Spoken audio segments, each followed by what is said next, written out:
में पावन वर्षा योग की श्रृंखला में हम सभी लोग भक्तामर स्तोत्र की महिमा का गुणगान कर रहे हैं, जो कि 6वीं और 7वीं शताब्दी में राजा भोज के काल की घटना है। उस समय जैन दर्शन पर श्रद्धान करने वाले लोगों की आस्था पर कुठाराघात किया गया और आचार्य मामतुंग स्वामी महाराज की परीक्षा ली गई जैन दर्शन के अनुसार, और वो परीक्षा में सफल हुए, क्योंकि जैन दर्शन में सबसे ज्यादा मंत्र क्रिया दी गई है। एक शास्त्र, क्या एक शास्त्र, विद्यानुप्रवाद पूर्व नाम का एक शास्त्र लिख दिया गया भगवान के द्वारा, इसमें सारी मंत्र क्रिया है। लेकिन कहा भी गया बिना गार्जन यानी बिना गुरु के कोई भी मंत्र क्रिया ना करें, और जो भक्तामर स्तोत्र में है उसमें पूरी मंत्र क्रिया ही दी गई है। हर अक्षर बीजा अक्षर के रूप में है और उसमें अनेक देवी देवता, उसके अधिष्ठाता देवी देवता हैं। इसलिए आप देखिए आदिनाथ भगवान को हेतु मान करके उनकी विशेष रूप से स्तुति की गई है। जैसे महावीर अष्टक कौन से भगवान? महावीर भगवान। पार्श्वनाथ स्तोत्र किसका? पार्श्वनाथ भगवान का। भक्तामर स्तोत्र इसे आदिनाथ स्तोत्र भी कहा जाता है। क्या कहा जाता है? आदिनाथ स्तोत्र और भक्तामर स्तोत्र। 48 काव्य फेमस है, लेकिन ओरिजिनल में 52 यानी 52 है। श्वेतांबरों में 44 मान है, 4 प्रतिहार नहीं मानते हैं। और धनंजय कवि, कालिदास, राजा भोज और आदि से घटनाओं से प्रेरित भक्तामर स्तोत्र प्रारंभ हो चुका है। पर ये काव्य 24 घंटे पढ़ना चाहिए। कंठ में हमेशा भक्तामर स्तोत्र रहना चाहिए। जो पहला काव्य है सर्व प्रकार के उपद्रव और विघ्नों को नाश करता है, और इसकी कहानियां भी हैं। 48 काव्य की कितनी कहानी मालूम है? 36। बड़ी मुश्किल से मुझे 3 साल में ढूंढना पड़ा, तब जाकर इस बुक में हमने वो सारी कहानियां समाविष्ट की है। हर काव्य की 2 काव्य की 1 कहानी, किसी की 1 काव्य की 1 कहानी भी है। वो भी आपको बीच बीच में मैं सुनाता जाऊंगा, बताता जाऊंगा। और इसको संस्कृत व्याकरण की अपेक्षा से अपन पढ़ेंगे। अभी पढ़ते हैं भक्तामर प्रणत मौली मणि प्रभाना। ये पढ़ना सही है, गलत नहीं है, लेकिन ये संस्कृत के हिसाब से है। लेकिन संस्कृत व्याकरण की अपेक्षा से पढ़ोगे तो ये वसंत तिल का छंद में रचा गया है, ठीक है ना। तो जब वसंत तिल का छंद पढ़ोगे तो वो छंद के हिसाब से आपको संस्कृत व्याकरण लगाना ही पड़ेगा। जैसे भक्ता मर प्रणत मौली मणि प्रभाणा मुद्योतकम दलित पा तमो वितानम सम्यक वणम जिन पाद युगम युगादा वालम वनम भव चले पतताम जनाना। इस प्रकार से जब एक शब्द उच्चारण सही पढ़ेंगे तो उसका बेनिफिट भी आपको अपने जीवन में मिलेगा। जैसे संत हैं वो औषधि का सेवन नहीं करते, पद विहार करते हैं, इतनी जीवन जीते हैं आप सबके बीच में, फिर भी मुस्कुराते हैं, मानसिक तनाव नहीं, कोई गंभीर बीमारी नहीं, और आत्महित का लक्ष्य हित में प्रिय वचन उनका एक कहना है। ये भक्तामर पढ़ने से बहुत सारी सिद्धियां अपने आप हो जाती हैं। यहाँ पर कहा गया जो व्यक्ति भक्तामर स्तोत्र को प्रतिदिन पढ़ता है उसके शरीर में किसी भी औषधि को लगाने की आवश्यकता नहीं पड़ती। कोई ब्यूटिशियन के पास जाकर के मेकअप करने की आवश्यकता नहीं पड़ती। उसका शरीर धमकता और चमकता है ऑटोमेटिक। कहना नहीं पड़ता, बोलना नहीं पड़ता, समझाना नहीं पड़ता। और कहीं दिक्कत परेशानी आ जाए, भक्तामर स्तोत्र पढ़ लो, शुद्ध पढ़ लो, संस्कृत व्याकरण की अपेक्षा से पढ़ लो, आपको बहुत अच्छा फीलिंग आएगी। अब आप देखिए कई लोग मंदिर जाते हैं, क्या पढ़ते हैं बताइए? बताओ बहन जी, मंदिर जाती है क्या पढ़ती है? दर्शन स्तोत्र पढ़ती है, और क्या पढ़ती है? चत्तारी मंगलम और मंगलाष्टक और बताओ अध्यक्ष जी, क्या पढ़ते हो? खड़े रहना जब तक नहीं बताओ। हाँ, खड़े हो जाइए, खड़े हो जाइए, स्टैंड अप। हाँ, पढ़ते हैं। हाँ, और इसके अलावा 12 भावना पढ़ते हैं। बहुत बढ़िया। बताइए भैया, क्या पढ़ते हो चश्मा वाले भैया? बैठना नहीं, हम बता रहे फिर बैठ जाना। हाँ, अब मैं आपको बताऊं, अगर आप जीरो हैं, आपको कुछ नहीं मालूम, कुछ भी नहीं आता, अगर भक्तामर आता है तो आप मंदिर में भक्तामर बोलते हुए भगवान की स्तुति कर सकते हैं। कोई परेशानी नहीं। रात के, दिन के, सुबह शाम, उठते बैठते नाचते गाते, जब आपकी इच्छा हो, भक्तामर भक्ति है। लोग कहते हैं ना रात के नहीं पढ़ना चाहिए, किस पुस्तक में लिखा है? हमने सुना है। अरे सुने पे विश्वास नहीं होता, कहीं लिखा हो तो बता दो, किसी बड़े आचार्य ने मना किया है तो बता दो। भक्ति के लिए कोई टाइमिंग निर्धारित नहीं है। जब नंदीश्वर में रात और दिन का भेद खत्म कर दिया भक्ति के लिए, ये तो हमारा मंदिर है, कभी भी पढ़ो, एनी टाइम पढ़ो। अगर रात के पढ़ने के लिए मना किया गया है तो 24 घंटे का पाठ क्यों होता है? सामायिक काल में मना किया गया है उनके लिए जो सामायिक करते हैं, जो नहीं करते उनके लिए क्या करोगे?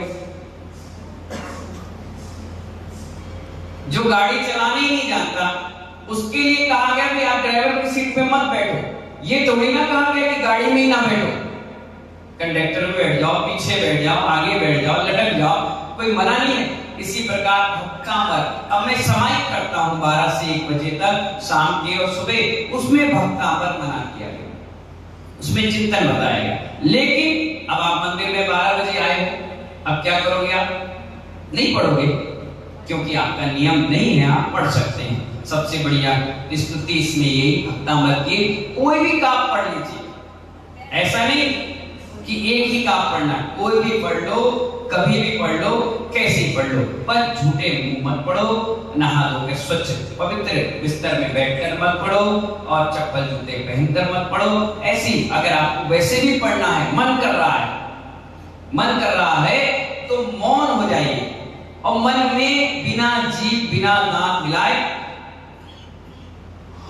मैंने पढ़ा, किसी को पता चला, लेकिन पढ़ लिया, शुभ उपयोग लग गया। इसीलिए अपन के भक्तामर कभी भी एनी टाइम पढ़ सकते हैं। कई बार हम लोग चलते हुए तो गाड़ियों में भक्तामर चलता है, उपयोग क्या लगा? शुभ भक्ति है भगवान की, उसके लिए रोका नहीं गया। इसलिए कोई आपसे कहे तो इस विचार पर आपको उलझना नहीं है। मैं भी जाता हूं तो मैं भी पढ़ता हूं, अल्पश्रुतम सुतेवतां परिहासिनां तद्भक्तिरेव मुखरिं कुरुते बलान्मा यत्कोकिला किलमधौ मधुरं विरौति तच्चामृचारुकलिका। और भगवान की स्तुति करता हूँ, कभी तुभ्य नमस्ते विनाथ हराय पढ़ लेता हूँ, कभी भक्तामर का पहला का दूसरा, जो मुझे याद है मैं पढ़ता चला जाता हूँ, पढ़ता चला जाता हूँ। मालूम है 100 से ज्यादा लोगों ने इस पे पीएचडी कर ली। क्या कर ली? हमारी मंजू जैन नागपुर में रहती हैं, सागर के रहने वाली हैं। उन्होंने तो बहुत बढ़िया काम किया महानुभाव, उन्होंने इस पर पीएचडी करी और पीएचडी करते ही कम से कम 150 से 200 लोगों के पेट संबंधित कैंसर के रोग को उन्होंने ठीक कर दिया। और यही नहीं, जिसको डॉक्टर ने जवाब दे दिया कि बस अब दवा नहीं दुआ चाहिए, तो दुआ के रूप में भक्तामर स्तोत्र का पाठ, नमक का त्याग, वस्त्र परिग्रह, सब कुछ त्याग करके कितनी सेवा करती है आपको मालूम है। उन्होंने अपने घर में एक भक्तामर स्तोत्र का मंदिर बना रखा है और उस मंदिर में कमरे बना रखे हैं, वहीं पे व्यक्ति रुकता है, खुद भोजन बनाकर खिलाती हैं और वहीं रहकर पूरा ट्रीटमेंट करती हैं जब तक व्यक्ति ठीक होकर चला ना जाए। कितना बड़ा काम करती है। और इसके बाद जब उन्होंने हमसे मुलाकात करी तो हमने उनसे कहा एक काम करो, ये तो स्वास्थ्य के लिए हो गया, 45वें नाम का काम, कौन सा? 45 का पेट संबंधित रोग के लिए। जितने भी रोग पेट से होते हैं तो पेट संबंधित। और मैंने उनको कहा कि आप 6वें नंबर पर काम करें, तो तुरंत लगे काम पे। गुरु आज्ञा शिरोधा गई यहाँ से विदेश। एक स्कूल उन्होंने हायर किया, वहां 20,000 बच्चे पढ़ते थे। उन्होंने पिछले साल का रिजल्ट निकाला। उन्होंने रिजल्ट जब निकाला तो कोई बच्चा 40, कोई 50, कोई 60, कोई 70% ला रहा था। अब उनको 6वें नंबर के काम को याद करा दिया और दिन में कई बार उनको पढ़ाया, उसका ट्रीटमेंट कराया, उसका जो भी थी वो करवाई। और अगले वर्ष उस स्कूल का रिजल्ट 40 की जगह 60, 60 की जगह 65, 65 की जगह 70, 70 की जगह 80, 80 से 90 और कई बच्चे मेरिट में आए। वहां के अमेरिका और लंदन के लोगों ने उनका बहुत बड़ा सम्मान किया कि आपने इतना बड़ा काम हमारे देश में आकर किया। सोचिए इतना बड़ा काम है कि आप लोग इसको बहुत हल्के में ले जाते हो। क्यों? क्योंकि अंधों के हाथ में क्या लग गया? कीमत ही नहीं समझते हो। जिस व्यक्ति के घर में BMW गाड़ी हो, 4-5 हो, वो सोचता है ऐसे ही है। और किसी के साइकिल ही आ जाए तो दिन में 4 बार धोता। क्यों धोता है? पन्नी भी नहीं निकालता। चप्पल आ जाए पहली बार तो उसकी स्टिकर भी नहीं निकालता, उसको लगता है नई चप्पल है, पहली बार मिला। और आपके पास जन्म से ही भक्तांबर मिल गया, इसलिए आप उसकी कदर नहीं करते। मालूम है ग्वालियर में एक मॉडर्न व्यक्ति है और उस व्यक्ति के पास भक्तांबर की सिद्धि है। वो लाइन लगती है सुबह से, और कौन खड़ा रहता है मालूम है? आप भी लोग खड़े रहते हैं। एक दिन मेरा बिहार हो रहा था, बहुत लंबी लाइन थी। 2-3 महिला जो रोज हमारे पास आती थी दर्शन करने, जैसे उन्हें देखा मैंने तुरंत घूंघट डाल दिया। मैं भी वहीं खड़ा हो गया, धीरे से घूंघट उन्हें निकाला। बोला हु आर यू, कौन हो? वो थोड़ा सा इलाज करने आए थे। मैंने कहा इलाज क्या देता है मालूम है? बोले क्या? मैंने कहा आप आना हमारे धर्मशाला में, तब आपको बताएंगे। तो बैठी, मैंने कहा क्या देता है मालूम है? भक्तांबर स्तुति की राख, पानी, और उसी से फूंक देता है और आप ठीक हो जाते हैं। अपना ही मंत्र, अपनी ही दवाई, अपनी ही औषधि मेडिकल के कैंप से खरीद रहे हो, क्या होगा? बस वहां लाइन लगकर श्रद्धा से खरीदते हो, इसलिए वो चमत्कारी बन जाता है। यहाँ फ्री में मिलता है, इसलिए अलमारी में धूल खाते रहता है।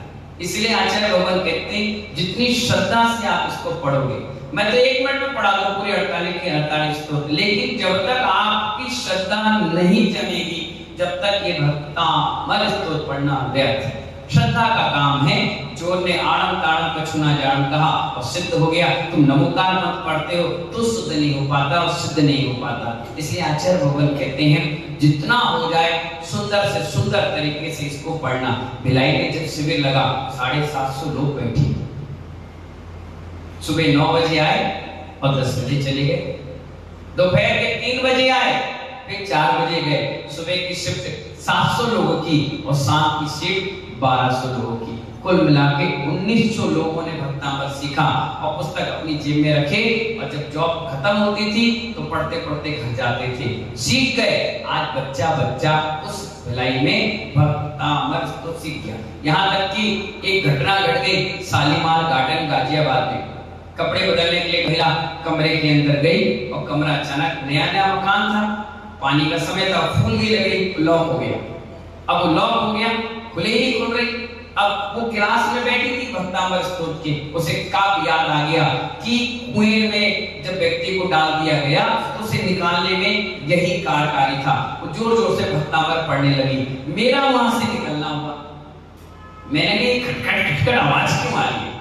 मैंने लड़के से पूछा अंदर कौन है? बोले कोई नहीं है। मैं चला गया। फिर 5 मिनट बाद आया, मैंने कहा कुछ तो है। मैंने खोला इसको तो अब महिला निकली। बोले कहाँ? बोले हम कपड़े बदलने गए थे, आग बंद हो गए। भक्तांबर पड़ा, आप आ गए। मैंने कहा कोई बात नहीं, किसी बहाने से तो आए, आपकी श्रद्धा तो लगी। ऐसे कई चमत्कार अपने हमारे और आपके जीवन में इस भक्तांबर स्तोत्र में होता है। एक बार हम ब्रह्मचारी थे, ललितपुर में आचार्य श्री का आशीर्वाद लेने के लिए गए। गुरुजी महाराज जी का झांसी चतुर्मास हो रहा है, कमेटी आई, आशीर्वाद दीजिए। जब लौट रहे थे गाड़ी बंद हो गई और जंगल में बंद हो गई और बड़े परेशान, ना कोई आगे ना कोई पीछे। रात के 2 बज रहे, क्या करें? तो मेरा दिमाग चला भक्तांबर पढ़ो। भक्तामृत पढ़ने लगी 1 2 4 5 8 10 11 12 18 19 20 25 26 27 30 32 34 पहुंच गए। एक व्यक्ति कह रहा है खाए के समय खराब करो, पैदल ही चलो, कोई ना कोई मिल जाएगा। मैंने जब तक 48 नहीं होगा अपन हिलेंगे, और अगर हमारे भक्तामृत में चमत्कार हुआ तो गाड़ी चालू भी हो जाएगी। उन्होंने कहा ठीक है भैया। तो उन्हें जैसे ही 47 हुआ, मैंने कहा भैया अब लास्ट है, सब लोग जोर से पढ़ो, 3 बार पढ़ो 48 बार। और जैसे ही हमने कहा तम मांग तुंग मवसा समुपैति लक्ष्मी, तम मान तुंग मवसा समुपैति लक्ष्मी, तम मान तुंग मवसा समुपैति लक्ष्मी, जैसी गाड़ी में चाबी लगे गाड़ी चालू हुई। मैंने देखा चमत्कार भक्तामृत का। इस श्रद्धा का विषय है महानुभाव।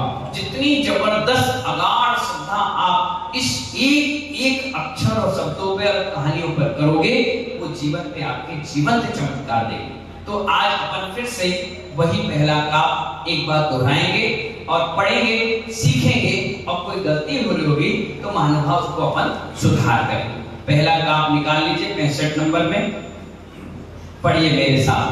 भक्तामृत प्रणत मौलि मणि प्रभाणा मुद्दोत्तकं दलित पापतमो वितानं सम्यक् प्रणम्य आदियुगं युगादा वालंबनं भवजले पतितां जनाना।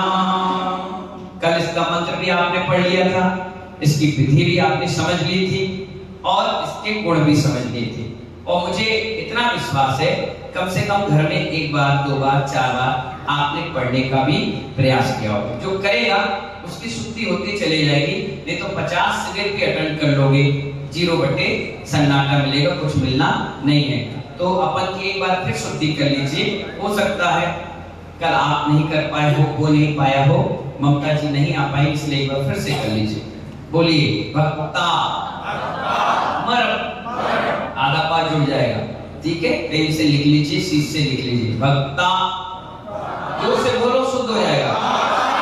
मर प्रणत मौलि मणि प्रभाणा मुद्योतकं दलित पाप तमो विताना सम्यक् प्रणम्य जिन पाद युगम युगादा वालम, बालम नहीं हाँ, ये ध्यान रखना, जब जब बालम बोलोगे तो बलमा के पास पहुंच जाएगा, वालम बोलोगे तो उसका अलग दूसरा अर्थ हो जाएगा। बोलो वालम वनम भवजले पतताम जनाना। मां पूरा नहीं है, नाम मां आ गया, बोलो नाम, और नाम बोलोगे तो पूरा हो जाएगा। तो कैसे बोलना है? नाम, मुंह अपने आप बंद करो, अपने आप साइलेंट मां निकल जाएगा, नाम, ठीक है। और नाम बोलोगे तो अक्षर आधा नहीं पूरा कहलाएगा। और इसमें सीधा सीधा सिस्टम है कि कितने अक्षर स्वर इसमें दिए, मैं आपको बता रहा हूं, 1 मिनट।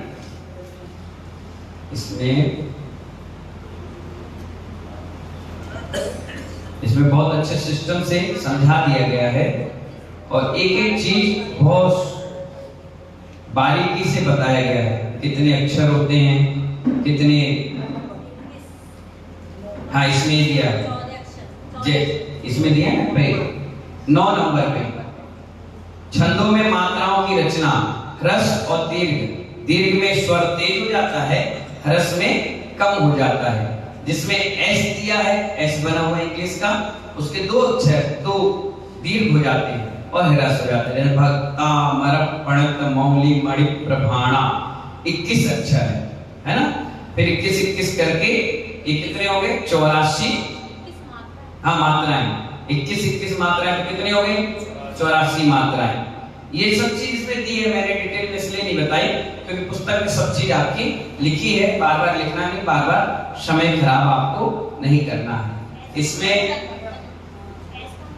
देखो 4-5 चीजें हैं,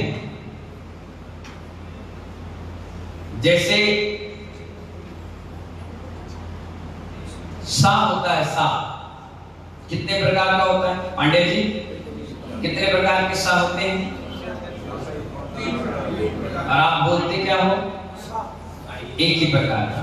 एक होता है सड़क का, एक होता है शांति का, और एक होता है सठमोड़ का। और तीनों सा इसमें आएंगे। और कैसे बोलना है? जैसे सड़क बोलना है तो ये जीभ आपकी दांत से टकराएगी, उसे कहते हैं दंती सा। क्या कहते हैं? बोलो सड़क, सड़क। जीभ टकराएगी वो पीछे आ जाएगी, बोलो सड़क। और सा जो होता है शांति का, तो उसमें कैसे बोलोगे? उसमें सीटी निकलेगी, शांति बनाए, शांति। जबरदस्ती सा नहीं बोलना है, नहीं बोलना है, शांति बनाए। सीटी निकलेगी, जीभ ऐसे मुड़ जाएगी संग की तरह, शांति बनाए रखें। समझ जाओ इसने सा शांति वाला बोला है। और जैसे उसने कहा शांति बनाए रखे, तो आपने सा गलत कर दिया, ये अक्षर आपका नहीं जुड़ेगा। और एक होता है षटकोण का, तो होता है तालु सा। ये मूर्धन सा हो गया, दंती सा सड़क वाला हो गया, और एक होता है तालु सा। ऊपर तालु में टकराएगा और बोलोगे छठ, हट, हट बोलते हैं ना, जैसे छठ, तो ऊपर टकराया और नीचे आ गया। समझ जाओ हमने षटकोण का सा बोल दिया है। ऐसे ही इसमें 10 नंबर पृष्ठ में का, खा, डा, डा, जा, कहां से शब्द कहां से निकलता है, ये सब चीजें दी है। ता दंती से निकलेगा, तालु से चाचा चाचा निकलेगा, मूर्धन से टाटा डाटा ढाना निकलेगा, कंठ से का, खा, गा, गा, गाना, ये निकलेगा। ये सब चीज दी है पुस्तक में। जब आप इसको पढ़ोगे तो सब चीज आपकी समझ में आ जाएगी। तो पहला काम अपन ने कौन सा पढ़ा था? भक्तामर का। मैं एक बार शुरुआत कर रहा हूं और सभी लोग एक बार फिर से बोलेंगे, ठीक है ना? चलिए, भक्तामर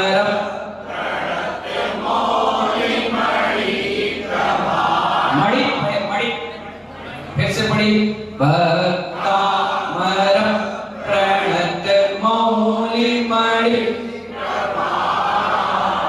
मोद्योतकम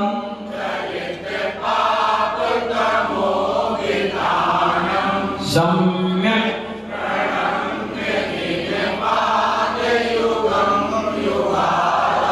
वालम।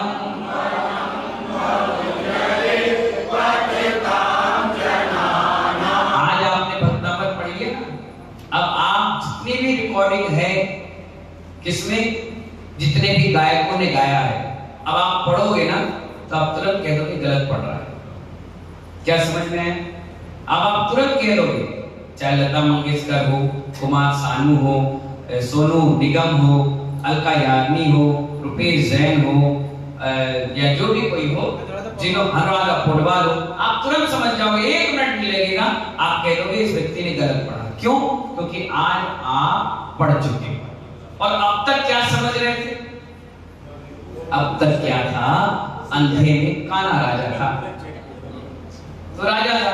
अब आंख 2 वाला आ गया तो राजा कहलाने लगा। तो ऐसे जब तक आपको नहीं मालूम है, आप करे चल रहे हो, करे चल रहे हो, करे चल रहे हो, और जैसे ही आपको पता चल जाएगा, आप तुरंत कहोगे इस व्यक्ति ने यहाँ पर गलती कर दी।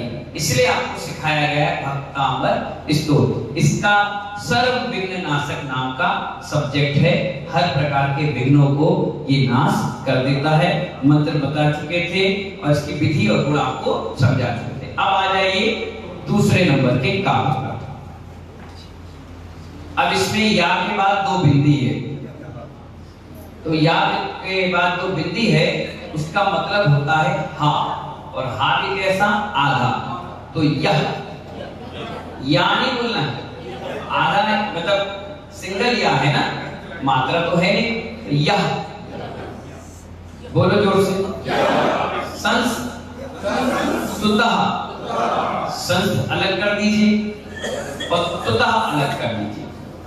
यह संतुतः सकल वांग में। अब डब्लू का डा बिंदी है, वो नाक से स्वर निकलता है, तो अपन को वांग नहीं बोलना, वांग। ये नाक से और मस्तक से निकलने वाली ध्वनि निकलेगी। वांग में तत्व तीन ता है, एक बड़ा है, दो छोटे हैं, फिर वा है। तो बोलो तत्व, तत्व वो अलग, तत्व बोधा, जैसे गोधा है ऐसे बोधा, धा में आ की मात्रा है, बोध नहीं बोलना है, बुद्धि नहीं बोलना है, बोधा, ठीक है। दुध भूत बुद्धि पटु भी। अब जहां जहां दो लाइन बिंदी आ जाए उसमें हा का उच्चारण होगा, वो भी हल्के से, ठीक है ना। दुध भूत बुद्धि पटु भी सुरलोक नाथै, हा के ऊपर दो रेफ है, थई हो गया, और हा भी है, थई बोलना है, ठीक है ना। स्तोत्र, अब जगत के ऊपर एक रा बना हुआ है, वो आधा रा आगे जुड़ जाएगा, तो बोलो स्तोत्र, स्तोत्र जगत त्रि तय, अलग अलग कर लीजिए, त्रि अलग कर लीजिए, तय अलग कर लीजिए, त्रि तय चित्त हरे, हरे नहीं है, हरे दो मात्रा है ना, हरे रू दात्रे, रू दा रे, रे के बाद भी बिंदी है। अब आ जाइए नीचे, स्तो से आधा सा है ना, इसको साइलेंट बोला जाता है, पूरा बोलोगे तो सा पूरा आ जाएगा, फिर अशुद्ध हो जाएगा। स्तो से, स्तो से षटकोण का भी सा है, वो भी आधा है, स्तो से किला मपी, मपी मत बोलना, छोटी है ना, तो मपी। तम प्रथमम जिनेन्द्रम, मां छोटा है तो जिनेन्द्रम, तम बोलोगे तो मां अपने आप निकल जाएगा, जिनेन्द्रम। अब इतनी सारी चीजों में कोई आपसे पढ़ने नहीं बन पा रहा है, आप फिर से बोल दीजिए, हम फिर से शुद्धि करा देंगे, कोई दिक्कत नहीं है। सबको पढ़ने आ रहा है? कोई दिक्कत परेशानी है तो बताइए, बोलिए। वांग, वांग में एक साथ बोलना है, वांग में, हाँ इसमें डाडू का बनाया बिंदी है, उसको कहते हैं नासिका से निकलता है, नासिका मस्तिष्क से, जैसे शंख बजता है ना उस प्रकार से ध्वनि निकलती है। बोलिए वांग में, बस शुद्धि हो गई बढ़िया तरीके से। बताइए क्या करें चश्मा वाली अम्मा, नंबर बताओ, पेज लाइन बताओ, क्या दिक्कत है? स्तोत्रई दो टुकड़े में कर दो, स्तोत्रई राज जुड़ गया तो दो शब्द में हो गया, दो शब्द यहाँ स्तोत्रई जगत, जगत भी पूरा नहीं है, आधा है, जगत एक सांस में ही तीनों चीजों को बोलना है, स्तोत्रई जगत त्रित्रय चित्त हरि उदारे। हाँ ताल बनाना है, ऊपर नीचे, शेर चाल, फिर सांप की चाल, फिर घोड़े की चाल, फिर गाय की चाल, चाल बना लीजिए। चाल देखिए हमारे यहाँ कितना अच्छा संगीत का सिस्टम दिया गया है, पूरी पूजा छंदों में है। आप पढ़े थे शिक्षक महामंडल विधान, हर 50, 100, 25 के बाद छंद बदल गया, आर छंद, चौरिया छंद, वीर रस और बसंत का छंद। संगीत का जन्म ही जैन दर्शन से हुआ, इसलिए आप देखिए जब भी कोई विधान होता है उसमें संगीत की बहुत बड़ी महती भूमिका होती है। अपने यहाँ तो 12.5 करोड़ बाजे बजाए गए, किसके जन्म पे? तीर्थंकर भगवान की। केवल ज्ञान के समय 12.5 करोड़, मोक्ष हुआ तब भी 12.5 करोड़, सुर मधुर संगीत बजाया गया। लोग कहते ना संगीत की आवश्यकता नहीं है, कहना भैया तो 12.5 करोड़ बारे घटा दो। क्या क्या बजते मालूम है? झांझर, शंख, मजीरा, ढोल, ताशे और धूमधाम के साथ, और 2-4-10 आदमी नहीं होते, कितने 12.5 करोड़, और कोई इसको बजाता नहीं है, अपने आप बजते हैं। हाँ जितने देवी देवता होते हैं उनको कैसे पता चलेगा? जैसे आप घर में अंदर हो, अपने बेडरूम में सो रहे हो, बाहर कौन खड़ा है आपको कैसे मालूम पता? आजकल तो सीसी कैमरे लगा लिए, वहां नहीं चलते। वहां पर कैसा सिस्टम है, जैसे तीर्थंकर का जन्म हुआ, वो अपने आप अपने कमरे में जहां भी विमान में हैं, उनके डोरबेल की तरह बाजे होते हैं। वो स्वतः ही अरे जैसे स्कूल में घंटी बजती है, पहला पीरियड, दूसरा, छुट्टी, विशेष या जो भी है वो सिस्टम है, तो वैसे वहां बजा सारे देवता चलो चलो चलो भगवान का जन्म हुआ, और एक आंख झपकते वो पहुंच जाते हैं। तुम्हारी तरह नहीं कि 4 साड़ी रखेंगे, मेकअप का सामान रखेंगे, रोटी पूरी अचार टमाटर नमक रखेंगे, बैग लगाएंगे, रिजर्वेशन वहां ही ये झपकी दी और उधर से वो पहुंच गए। मालूम है तीर्थंकर का जो पहला दिन दर्शन होता है, अपन कितनी देर लगा देते? सुबह 7 बजे जन्म का टाइम थी, 9 बजे भूमिका बनी, फिर वो गए आए, वो मांग रही है, दे रहे हैं। मालूम है अंतर्मुख में यूं पलक झपके इतने में दी और चले गए, और वहां आपसे हुआ वापस आ गए। अपने लिए टाइम लगता है, वहां तो रिद्धिदारी चुटकियों में यहां से वहां हो जाते, पता भी नहीं चलता। इतना बड़ा ऐरावत हाथी, इतना विशाल सेना यूं बन जाता है और यूं हो जाता है अपने आप। देवों की जो शरीर की व्यवस्था रचना है वो बैक्टीरिया शरीर है, अष्टकुमारी बनाते हैं। मालूम, मां के गर्भ में जाती है पेट में, और वहां जाके पूरी सफाई करती है, पड़कोटा बनाती है, और तीर्थंकर का जन्मकरण पूरा काम हो जाता है। तीर्थंकर को मल और मूत्र टच नहीं कर पाता, इतना पवित्र शरीर होता है कि पानी की बूंद भी डाल दो तो मोतियों की तरह चमकती है। समझ गए ना? बहुत उदाहरण आपको इसमें बताते चले जाएंगे। तो एक बार मैं एक लाइन पूरा पढ़ूंगा और आप पुस्तक में मिलाकर जोर जोर से मेरे साथ पढ़ेंगे, ठीक है? यह संस्तुता सकल वाङ्मय तत्व बोधा,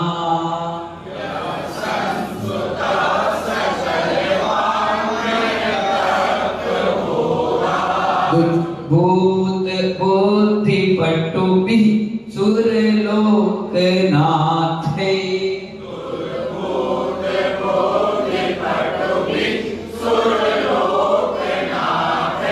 त्रोत्रैः जगत्त्रितये चित्त हरे रुदारे,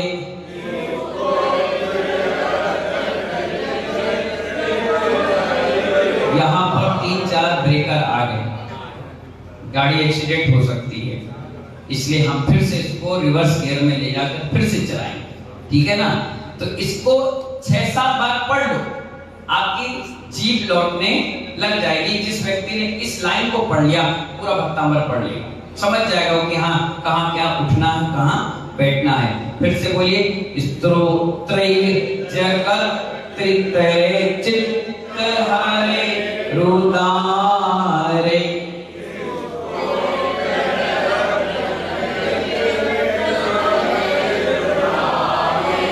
छोटे छोटे टुकड़ों में बांट दो, अपने आप लैंग्वेज बन जाएगी। स्तोत्र त्रय जगत त्रितय चित्त हरे रुदारे, सिर्फ उस लाइन को अलग अलग कर लीजिए, बिल्कुल इजीली आप बोल लीजिएगा, है ना? फिर से चालू करते हैं सामूहिक रूप में, स्टार्टिंग में कर रहा हूं, आप भी करिए, है ना? स्तोत्रैः जगत्त्रितये चित्त हरे रुदारे,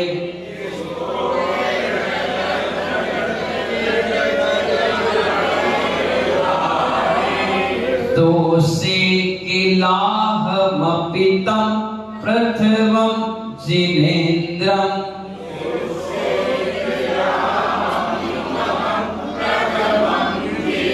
अब सभी जेंट्स पढ़ेंगे, महिलाएं मिलाएंगी, ठीक है? चलिए पढ़िए, यह जोर से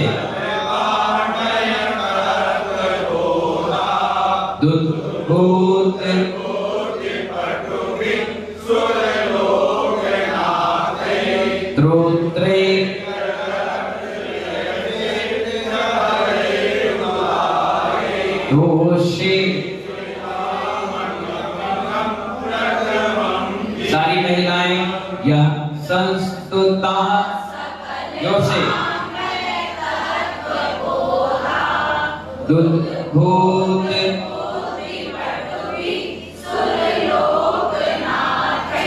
रोत्रे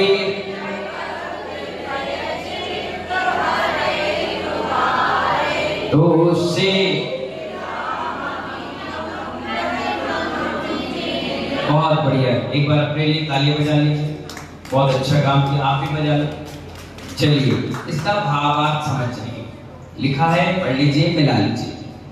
द्वादशांग वाणी व तत्व ज्ञान में जो चतुर है।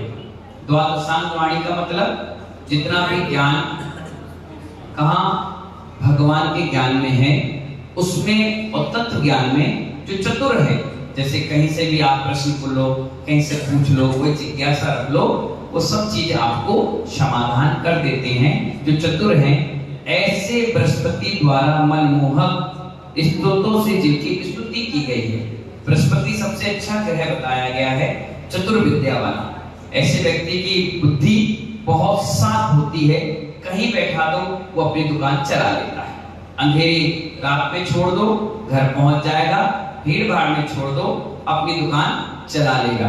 ऐसे बृहस्पति के द्वारा जिनकी स्तुति की गई है, जिनकी आदिनाथ भगवान की, जिनेंद्र भगवान की, अतः मैं आदि प्रभु को निश्चय से उनकी भी स्तुति करूंगा। बहुत छोटे शब्दों में, बहुत अच्छे शब्दों से सजो करके आचार्य मामतुम स्वामी महाराज ने यहाँ बताया है। इसका अर्घावली का मंत्र सुन लीजिए। बोलिए ओम ह्रीं अरहम, जोर से बोलिए ओम ह्रीं अरहम नमो ओहि जिनाणम रिद्धि सहित श्री आदिनाथ जिनेन्द्राय अर्घम निर्वपामीति स्वाहा। एक गलती हम करते हैं, बता दें, बताएं कि नहीं बताएं? बुरा तो नहीं लगेगा? बहुत बढ़िया, लगे तो लगे, बुरा हमारा त्याग। बुरा का मतलब मीठा आजीवन हमारा त्याग है। ना बुरा बोले, ना बुरा खाए, ना बुरा सुने। ठीक है, तो इसमें एक शब्द आया है अर्घम निर्वपामीति, और हम क्या कहते हैं? निर्मामिति।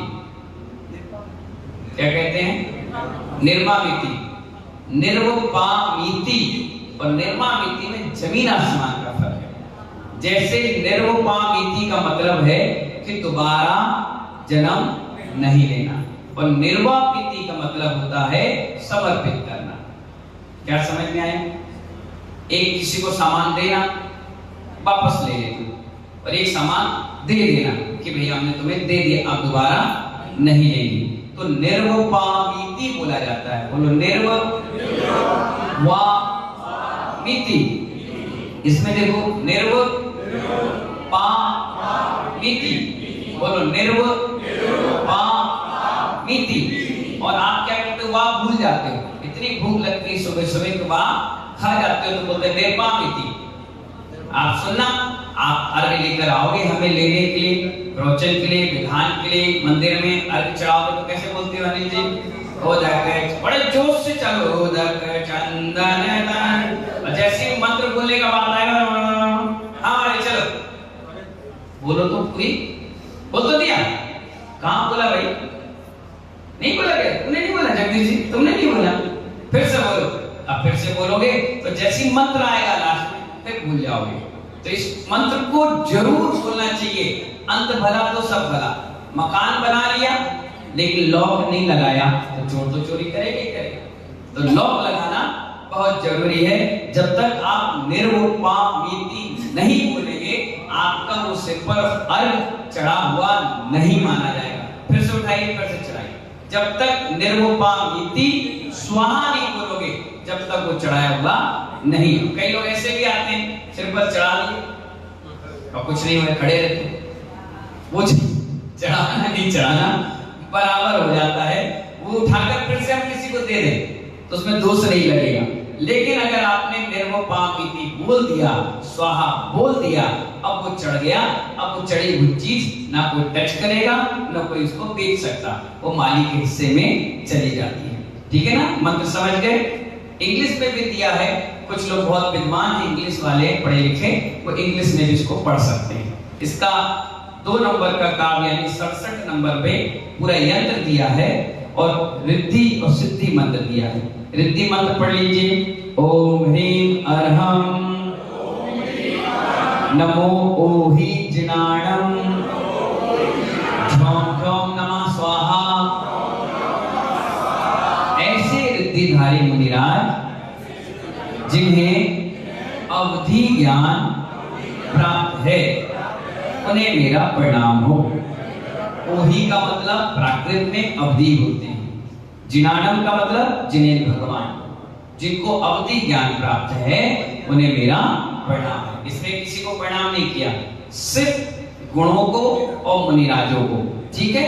इसके बाद सिद्धि मंत्र है। जब कभी सिद्धि करने का मन हो तो इस मंत्र की जाप करना है। ओम ह्रीं श्रीं क्लीं गुलूं नमः स्वाहा सकलार्थ सिद्धिरम। ये एक छोटा मंत्र है, इसी का दूसरा मंत्र भी बड़ा है। किसी किसी की जीभ लौटती नहीं है, तो उतरे होते हैं, तो चार शब्द बोल नहीं पाते हैं, उनके लिए ऑप्शन में ये रखा गया। पहले तो पहला ऑप्शन है पर्याप्त है, उसको पढ़िए। नहीं पढ़ने आ रहा है, छोटा पढ़ना है, जल्दी पढ़ना है, तो इस सकलार्थ सिद्धिरम नाम का मंत्र भी पढ़ सकते हैं। इसकी विधि सुन लीजिए।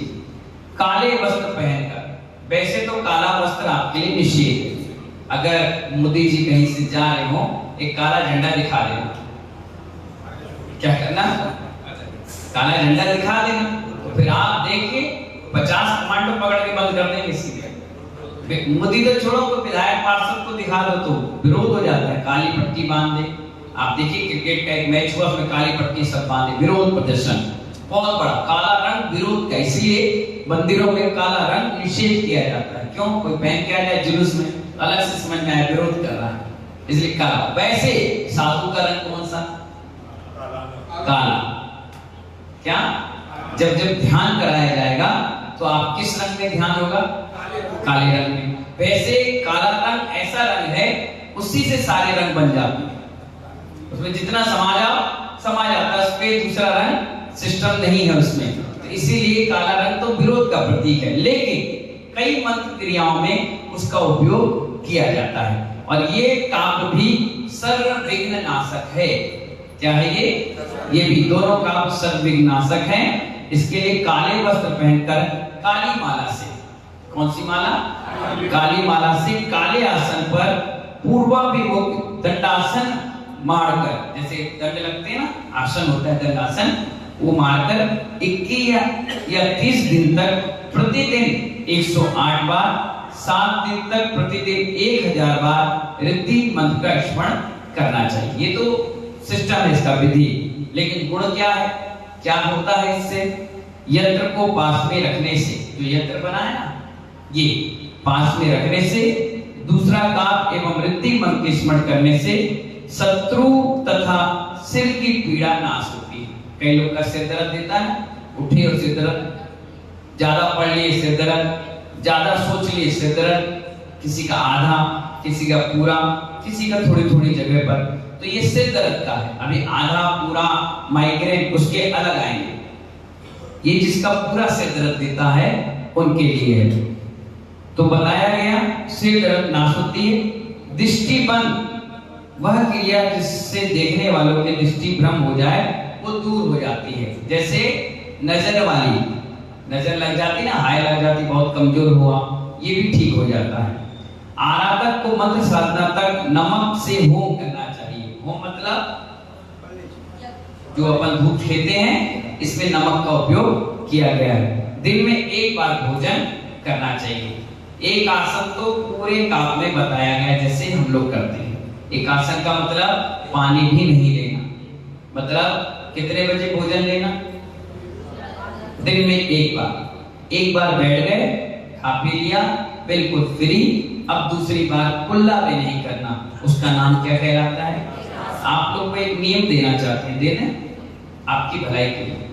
एक नियम बना लीजिए कि हमें 12 से 1 बजे भोजन नहीं करना है। कितने लोग करते हैं 12 से 1 के बीच में? हाथ उठाइए ईमानदारी से। सभी करते हैं।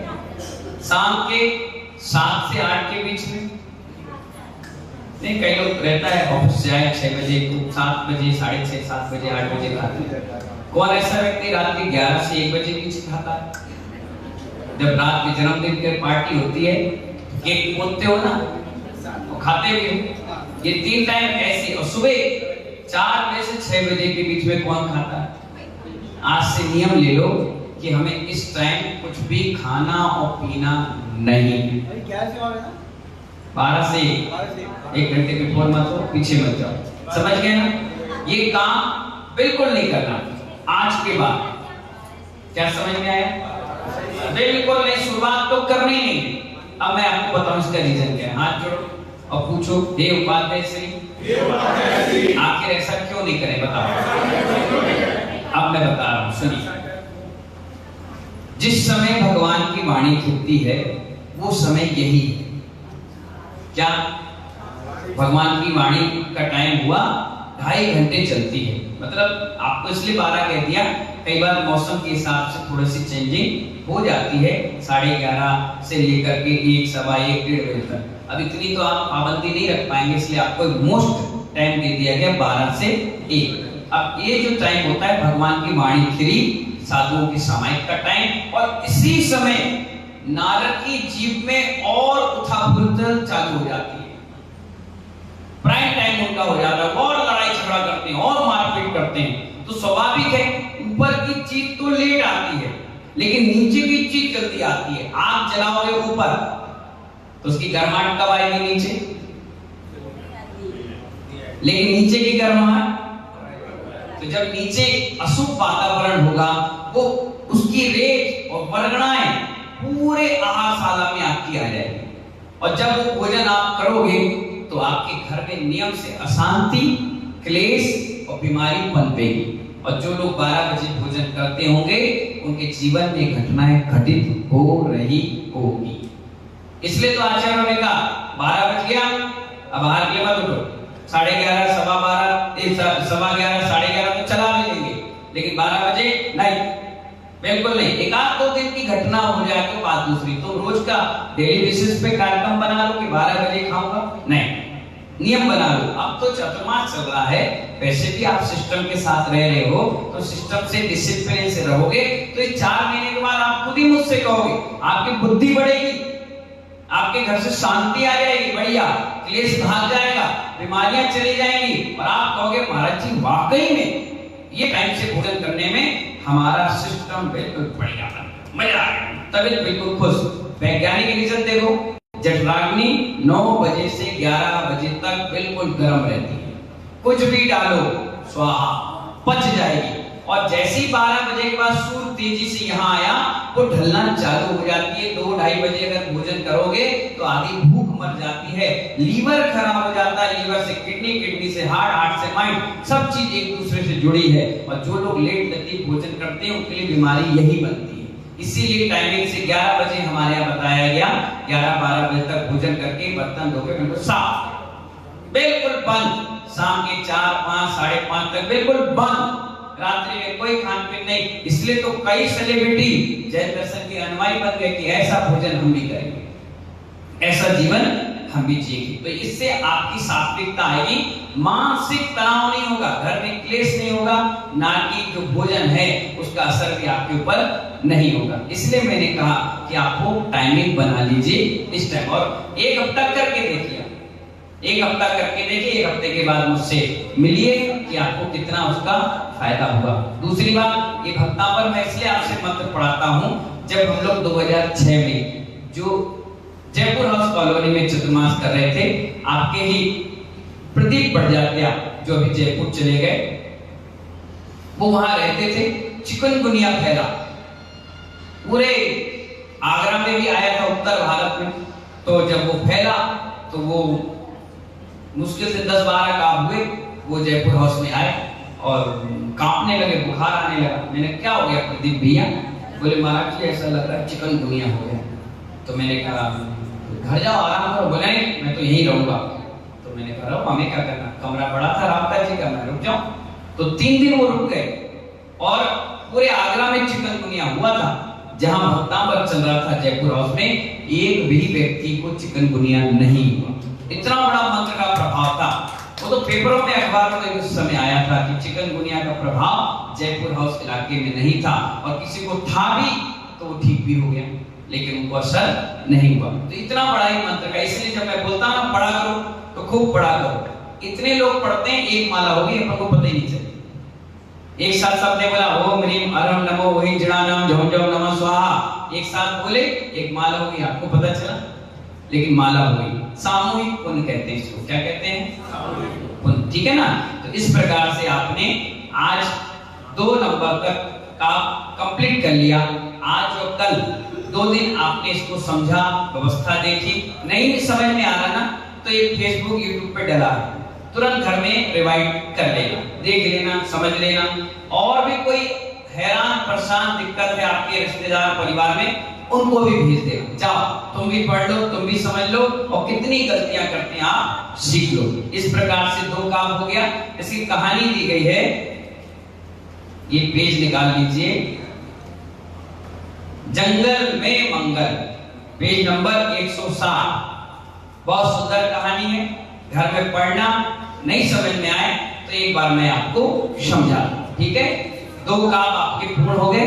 अब आज से आपकी गाड़ी तेजी से बढ़ेगी, और कल से मैं आपको 2 काम कंटिन्यू पढ़ाऊंगा, ठीक है ना।